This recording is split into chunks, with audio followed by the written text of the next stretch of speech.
10. Witch trials.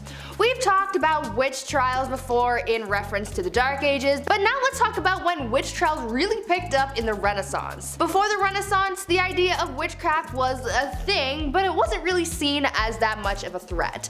Back then it was believed to be pagan superstition and the devil trying to plague humanity, but with the Reformation of the Catholic Church, it was argued that witchcraft had increased and that harsher penalties were needed, especially for women, because why the heck not? Witch hunts and trials started to pick up more and more, especially in southern Germany and the British Isles. Thousands of men, women, and children were tried and executed for witchcraft, though many historians believe that most people confessing to being a witch was because of the mental exhaustion that came from their torture. But speaking of torture, we have to talk about how people got the truth out of those accused. There were many devices used to torture potential witches, like the breast ripper, pretty self-explanatory there, hot stools, and sharp metal devices. What sucks is that when witch trials picked up in the Renaissance, they didn't really die down until around the 1750s, so being accused of practicing the dark arts was a basic part of society for far too long. Number 9.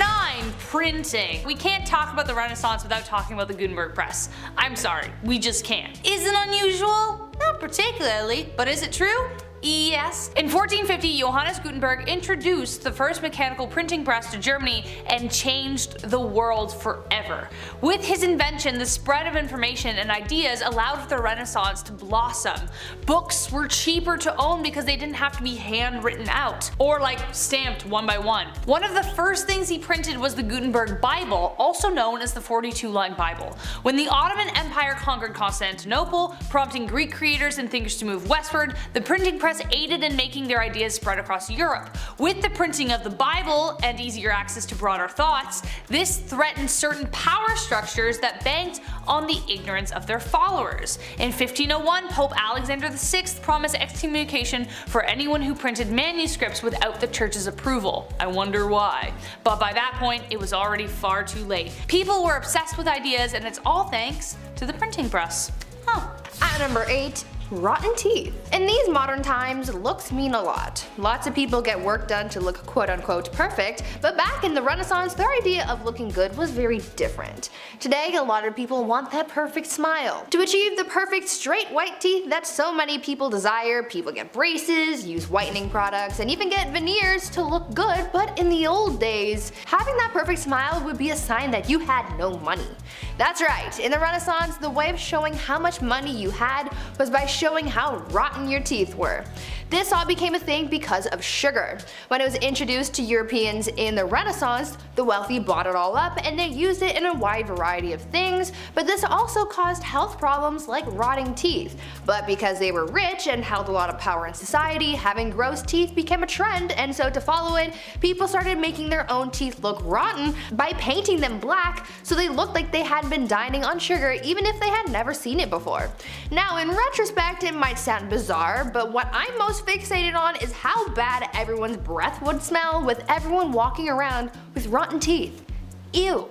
Number 7. The Reformation. The Renaissance was all about resurgence and coming out of the dark, quite literally after the Dark Ages. A rebirth. The Reformation was a period of religious, political, and cultural upheaval that shattered Catholic Europe. Some of the ideas, structures, and beliefs would lay the foundation for what would build the continent for the modern era. Martin Luther, John Calvin, and even Henry VIII began challenging the papal authority and started questioning the Catholic Church's ability to define practice.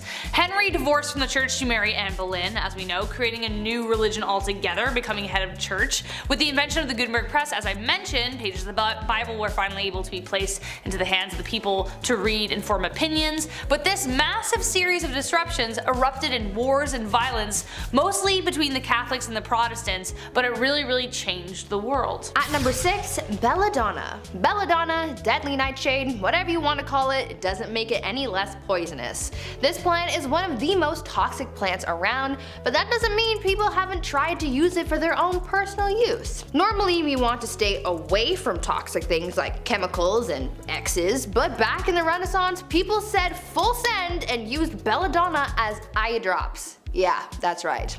Even though this is literally poisonous, they thought, let's put it in our eyeballs. the organs we use to see, because that's a bright idea, right?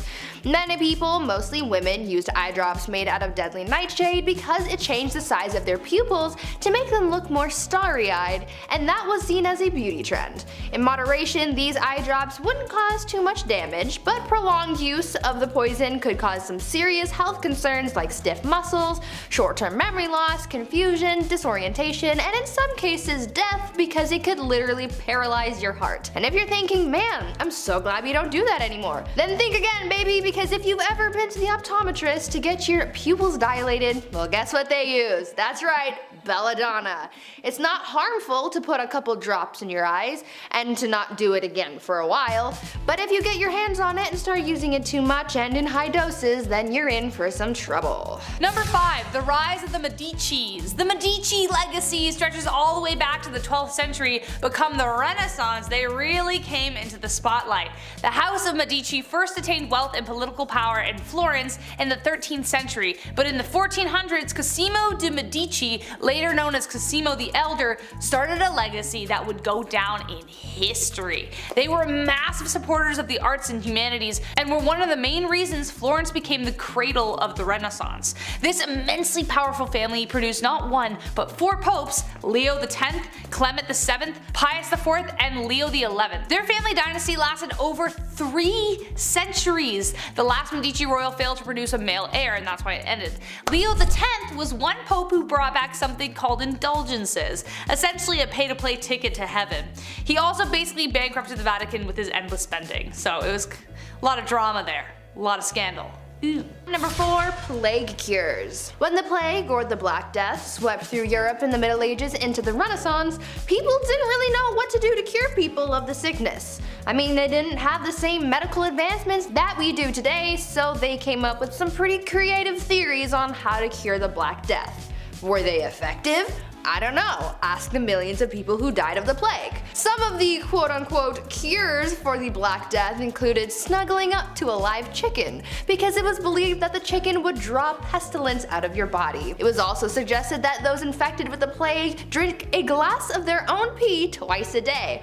Or you could pluck the chicken that you were just spooning and put his bare, freshly plucked chicken butt on the plague spots to heal them. Clearly these things didn't actually work, since around 25 million people died of the plague, and it absolutely decimated Florence, one of the elite cities of the Renaissance. Number 3. The Spanish Inquisition.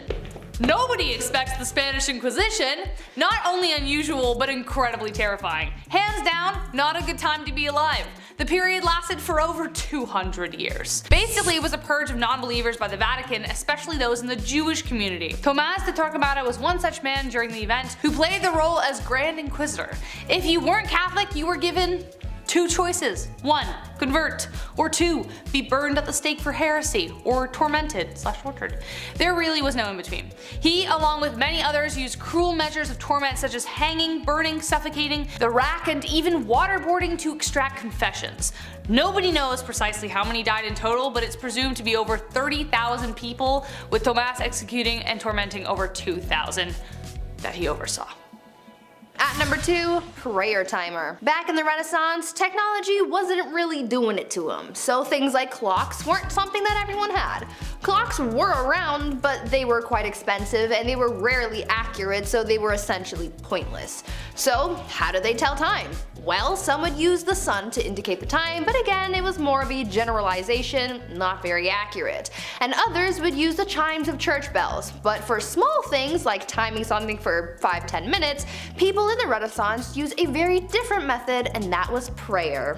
In a book of beauty and household tips, it was advised that you time things based on prayers. So for example, a recipe might call for you to recite 2 Our Father prayers as a basis of how long you should let something sit. Again, it might not have been very accurate because people speak at different speeds, but when you don't have a clock or a stove timer, you have to get pretty creative for telling time. And last but not least, we have St. Bartholomew's Massacre. As we now know from some of the other points on this list, there was a lot of religious tension between in the Renaissance. The event took place on August 23rd to 24th in 1571 1572, King Charles IX of France, persuaded by his mother Catherine de' Medici, remember the Medicis, ordered the assassination of Huguenot Protestant leaders in Paris. What came as a result was an absolute bloodbath. Mobs of French Catholics took the lives of Protestants, but it's all Catherine's doing, had previously tried to remove Admiral Gaspard de Coligny, whom she believed was leading her son into war with Spain, which she was not into. But he was only wounded, and Charles was dedicated to finding out who was behind it, so instead, to cover her tracks, his mother used it to convince him the Protestants were responsible. So he authorized taking the lives of their leaders, just like that. Listen to mom. She implicated Coligny, which resulted in him being the first to be beaten and then tossed out of his own bedroom window. Thus the fray began. An estimated 3,000 French Protestants were taken out in Paris, but the total countrywide was over 70,000 people. Number 10. Fire starter. Okay, what in the blazes happened? How does such a tragedy unfold in the first place? Let's start there, shall we? Well, it was a Sunday for starters. It was the 2nd of September in 1666. This was of course a long time ago, and even today it's hard to pinpoint what can cause a wildfire. Today it's more often than not gender reveal parties. That's the culprit for wildfires, but historians believe the Great Fire of 1666 started with a baker's oven. Yeah, specifically the baker of King Charles II, but we didn't know that for a while. I'll get to that later on. This blaze all began near London Bridge on Pudding Lane. So British, the most British sentence I've ever said in my entire life. But it didn't take long to spread. That's the thing about these wildfires. They don't like stopping, and they love wind. Number 9. Old houses. Okay, we're talking about medieval London here, right? This is 1666, the time where every house in the city was constructed of old oak or timber. It was gross, right? It was all woody. It was just woody stuff. But to add more history to the mix, these houses often had walls covered in tar. Yeah, tar, in order to keep the rain out. Now that worked, but in doing so the fire spread a lot easier. Yeah, it was a little bit messier. Streets were narrow, houses were huddled up close to one another, and firefighters were not a thing, really, at the time at all. I mean, compared to what we have now, not even close. Citizens were told to always check for dangers in their homes, but one baker, he forgot to look. Number 8. The first victim. Miraculously, only 6 people died in the Great Fire of 1666. That's amazing. I mean, obviously it's horrible, of course, and that's still a great loss of life, but this fire destroyed 4/5 of London, yet somehow the death toll was below 10 people? That's wild. I don't want to put the blame on one person here, but we kind of have to. Yeah, one baker left the oven ablaze, and his name was Thomas Fariner. And as I mentioned earlier, he was the king's baker. Sometime around midnight, only a couple hours after he went to bed, these hot embers ignited firewood lying next to the oven. He didn't check thoroughly enough, and then the rest is history.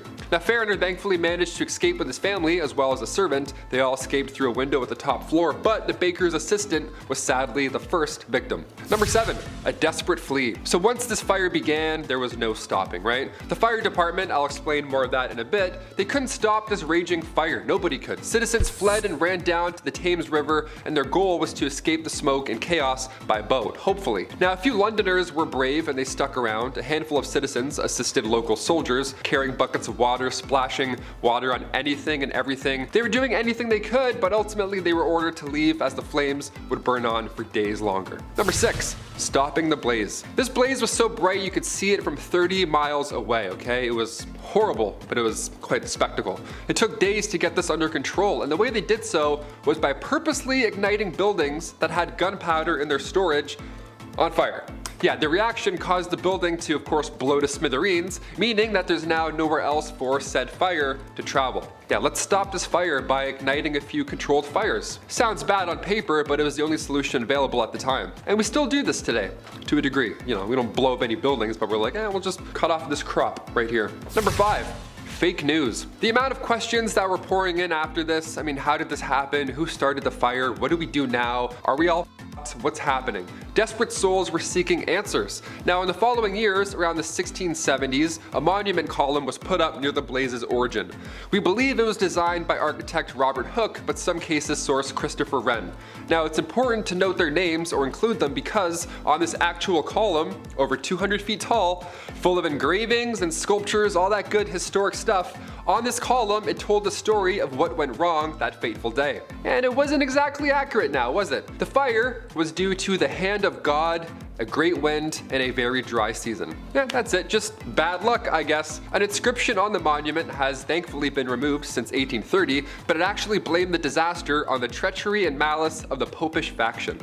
Yeah, you did this. He's like, what? I was asleep, what? Cut to 1986, a little further away, London's baker finally took the blame and apologized to the Lord Mayor for setting fire to the city. Yeah, a little late, but we'll all accept it, thank you. Members of the Worshipful Company of Bakers gathered on Pudding Lane. They unveiled a plaque to Thomas Fariner.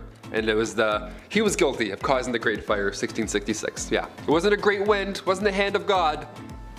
It was Thomas. Let's all get it straight. Number 4. Damage control. In total, the fire took out 13,000 houses, 90 churches, and most famously, the old St. Paul's Cathedral was destroyed. The people that did escape with only a few belongings, well, now they were homeless. It was horrible. It's estimated that 100,000 people were just left on the streets. King Charles II acted quickly. He was dead set on rebuilding, of course, after this point, right away. And that's when the legendary architect Sir Christopher Wren entered the picture. He designed a new St. Paul's Cathedral with dozens of smaller churches spaced around it in order to prevent future fires. That was the goal here. That's the city that we now recognize today. It was the result of a massive hazard, right? We're looking at a big safety map. We don't even realize it. Now we look back after this tragedy and the following houses were made of brick or stone or, something.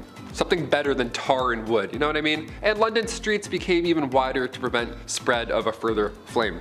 Even so, fire departments weren't actually active until the 18th century, which is still wild. Number 3, backup plans. So what if this happened again? We need to prepare, right? This almost ruined London. Well, this was a business opportunity as well, right? Of course. Insurance companies hit the market. Hey, if another blaze takes out 4/5 of your land, you're gonna need a couple bucks, right? Come buy some insurance. We got your back. That was the commercial, Just on a wagon. Hey, we got your back. It's easy. Instead of a little gecko insurance guy, it's just like a little knight. You could hire your own fire brigade in case shit goes south. Nicholas Barbin created London's first insurance company, appropriately named the Fire Office. Other companies followed, and by 1690, 1 in 10 houses in London had insurance. We love a good business structure, post-apocalyptic biblical blaze. Keep it up, guys. Number 2, nursery rhymes. Just like any other major event in history, you gotta make a song about it, right? Or at least include it in a verse or two. We love historical references, especially with a sick beat. Awesome, cool. Now, Jay-Z hasn't mentioned the Great Fire of 1666, not yet, or at least not to my knowledge. But there is a popular nursery rhyme about it, called London's Burning. It's a pretty on-the-nose title for a nursery rhyme surrounding a great tragedy, but okay. The Clash as well, they have songs referencing London's downfall, and there's even a TV show called London's Burning, and it centers around firefighters in London. It's a pretty good one. I saw a clip and I was like, this is pretty intense. It's good stuff. And finally, number 1, Nostradamus Predictions. Yeah, who knew we were warned about this great blaze the entire time? Nostradamus, the Bible, everyone's calling this shit. Many religions have influenced the public belief of the end of the world, and this one's from all the way back before the 1600s. Now in the Bible, it references the number 666 as the number of the beast. So many Christians in Europe, back in the 1600s, they believed that the world was going to end sometime around 1666. And then this happens. They're like, is this it? What the Fast forward to that year, September of 1666, the Great Fire of London actually happened, so many saw this as the prophecy of the end of the world coming true. I mean, of course, thousands of people fleeing to the river with their belongings, what else does that look like? On the bright side of all this, pun not intended, with all the property damage here, the death toll for this Great Fire was only 6 people. Wasn't exactly the end of the world, but it was for those 6, sadly. And this happened on the year of the beast. Coincidence, or did the Bible actually predict the blaze? Maybe the baker started the blaze on purpose because he's I need to go to sleep. I can't go down that route. Number 10, the Spanish Inquisition. Yes. The Spanish Inquisition, the process of combating heresy, or as I like to call it, people not agreeing with you. See, when someone doesn't agree with me, I'll try my best to convince them otherwise. Or I'll just, carry on living my life because what they believe is not my business. But not in Spain from 1478 to 1834, no sir. Here we have a guy called the Grand Inquisitor who was the head of the Inquisition in Spain. He was empowered by the Vatican to deal with heretics, however he deemed worthy, which seemed to be fire because there were over 2,000 burning at the stakes. More than 160,000 Jews were expelled from Spain, and those who remained, along with a heck of a lot of Muslims, were forced to convert. I could go on about how bad it was, but I got 9 other points to write here. Number 9. Ottomans stole my baby. How do you create a loyal army when a bunch of your subjects don't really trust or like you very much? You go the old First Order in the new Star Wars trilogy route, and you steal children and brainwash them. Duh. If you were a Christian family living in the Ottoman-controlled Balkans, Anatolia, or the Caucasus, you had to pay the blood tax. That means every 4 or 5 years, your Ottoman overlords would come along and take a male child under the age of 2 to be converted to Islam, and then educated as soldiers to serve in the Janissary. But hey, to make up for your forced brainwashing and enrollment in a military, you were paid, and you did get preferential treatment because, I mean, you don't even remember being not an Ottoman. Kinda messed up that you were used to fight against the same Christians who brought you into this world though. Number 8. Ottomans need to chill. The Ottomans were kind of the worst. Now, yes, that point of view was bolstered by the Christian parts of the world, so we can imagine they were a little biased. But when you're known for slaughtering humans to get things done, then yeah, you aren't going to be the first person invited to family dinner, you know? 2 great examples of Ottomans just going that extra mile would be in 1480 when they de-lifed the city of Otranto in Italy for not converting to Islam, and in 1571 when they took the city of Famagusta and made sure every Christian who lived there didn't see the following day. The Ottoman commander did some lovely things to the Venetian commander. He said, "Got your nose," and ears, gave him an unwanted ride around the city and presented him as a trophy to his sultan. This definitely provoked some Christian clapbacks though. Just take a look at the guy called Vlad the Impaler. Number 7. Christians need to chill too. Oh, did you think the Ottomans were the only ones out here committing atrocities? Surprise! Welcome to the real world, kiddo. European Christian rulers were not any better. You see, back in the day, many rulers decided to employ mercenaries such as the condottieri in Italy and the Landsknecht in Germany to fight their private wars for them. These mercenaries were here for one reason: money. And as such, did not go the normal warfare routes. Instead of attacking fortified positions, the condottieri would go around the countryside burning and looting. They would even bite the hand that feeds, like in 1527 when 14,000 Landsknecht sacked Rome after they were not paid. The Christian mercenaries were interested in one thing: cold hard cash, and no one was safe if they didn't get it. The Landsknecht were even said to not be allowed into hell for what they did in Rome. Number 6. The church is corrupt? No way! The church has always been political, but in the Renaissance it became publicly political and corrupt. There were 2 main families whose members became the Pope, the Medici and the Borgia, and neither one of them was too great or even followed the rules of the church. Pope Alexander Borgia VI, for example, had 4 children with a mistress that he continued to see while he was the Pope. One of his sons became the Archbishop of Valencia at age 17. Which you won't be surprised to know is not the norm. On the Medici side of things, we have Pope Leo X, who was accused of taking part in sins like masquerade balls, selling salvation, nepotism, and excessive spending. The corruption got cleaned, but it took quite the event for that to happen. Number 5. The Reformation. As if Europe wasn't already going through it, how about a little bit of religious civil war? In 1521, Augustinian monk Martin Luther wrote his 95 Theses, basically accusing the Catholic Church of corruption. Most heresies at the time were quietly smothered, but this one was a bit more of a problem thanks to Frederick III of Saxony protecting Luther and bringing about the Reformation. Some may say that this isn't exactly a bad thing, and I feel like people believing whatever they want should be perfectly fine. But at the time, Lutheranism got political and was an awesome excuse to confiscate the Catholic Church's land holdings in Central Europe and Scandinavia, making their rulers rich and giving them enough money to oppose Habsburg dominance. So yeah, sounds totally awesome. Number 4. Witch trials. Do you know what else the Reformation did for the world? It successfully brought witch hunting to Central Europe for 200 years! Yay! What's a good way to get rid of anyone who does some stuff you can't explain, don't like, or consider unholy? Accuse them of witchcraft. Oh, they won't admit to being a witch? Let's deprive them of sleep and do heinous things to them until they admit it, because that must make it true. This all really kicked off in 1486 when Heinrich Kramer wrote The Hammer of Witches, which basically said, witchcraft's getting bad, we should step up the punishments. Which is pretty bad when you know that, not too much later, Enlightenment rationalism became a thing, which basically denied the existence of magic and therefore witches and witchcraft. Number 3. Burning Joan of Arc. Joan of Arc, the patron saint of France. She claimed she was the prophesied savior of France. She led an army to save the besieged city of Orleans, and she helped to see the prince at the time crowned as King Charles VII. What did she get in return for all this?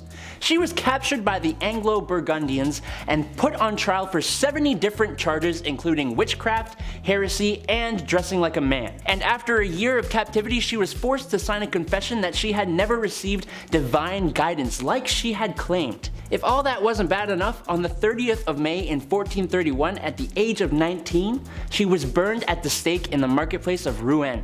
Luckily, 20 years after her death, Charles VII would get her name cleared, and in 1902, Pope Benedict XV canonized her. Number 2. Pirates. While Europe wasn't exactly a very stable place, it was an incredibly wealthy place. And where there is wealth, there are people who make it their goal to forcefully take that wealth. That's right, pirates. North African pirates frequently targeted Catholic Italy, Spain, and Malta in search of captives to sell in Ottoman markets. Harridan Barbarossa and his brother Ursa Ali achieved notoriety in the Mediterranean for sacking the Balearic Islands, robbing Spanish treasure ships, and successfully attacking southern Italy. Christian states such as the Knights of Malta also captured people by raiding Muslim shipping routes and ports. None of this was particularly great for anyone. Captured men were held for ransom or used and sold as labor, but as always seems to be the case, and as I'm sure you can imagine, captured women got the worst of it. Number 1. The Bubonic Plague. To top our lovely list of happenings, we have a lovely little thing called the Bubonic Plague. The Black Death ran rampant all over Europe, being carried on fleas that traveled on rodents from roughly